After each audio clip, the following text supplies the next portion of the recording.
Тест: сіз кім болар едіңіз? Өзіңізге ұнаған суретті таңдаңыз. Таңдауға 10 секунд беріледі.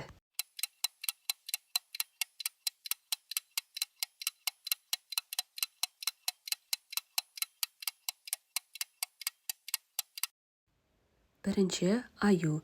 Егер сіз аюды таңдаған болсаңыз, сіз өте сабырлысыз. Сонымен қатар сізде ішкі күш те бар. Кез келген адамды тыныштандырып, орнына қоя аласыз. Сіз батылсыз. Ана болсаңыз немесе жоспарлап жүрсеңіз, өте керемет ана боласыз. Қонжықтар анасының жанында ұзақ жүреді. Анасы балаларына жетілуге көмектеседі. Екінші, көбелек. Егер екінші суретті таңдасаңыз, сіз оптимисті, күн нұрын шашып жүретін жансыз. Сіз айналаңыздағы адамдарға үміт беріп, кеңес айтып немесе іс-әрекетпен көмектесесіз. Сонымен қатар сіз өзгерісті жақсы көресіз. Керек кезде жайлылық аймағыңыздан оңай шыға аласыз. Үшінші, мысық. Сіз өз-өзіңізге сенімді жансыз. Өзіңіздің ойыңыз бар. Тобырдың артынан ермейсіз.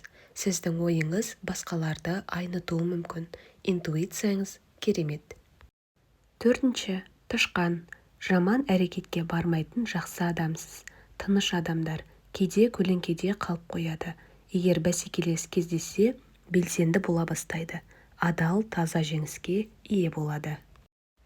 Бесінші, қарға. Бесінші суретті таңдасаңыз, рационалды адамсыз. Жүрегіңізді тыңдауға үйренбегенсіз. Шешім қабылдағанда барлығын саралап өлшейсіз. Эмоционалды сезімдерді көрсету сізге жат. Алтыншы, жылқы. Сіз мақсаты бар және мықты адамсыз. Алдыңызға мақсат қойып, оны ұстанғанды жақсы көресіз. Еркіндік адамысыз. Саяхатта шытырман оқиғаларды жақсы көресіз. Жетінші, дельфин. Егер жетінші суретті таңдасаңыз, өнерге жақынсыз. Сонымен қатар амбициялы адамсыз. Не ойласаңыз, сол нәрсеге қол жеткізесіз.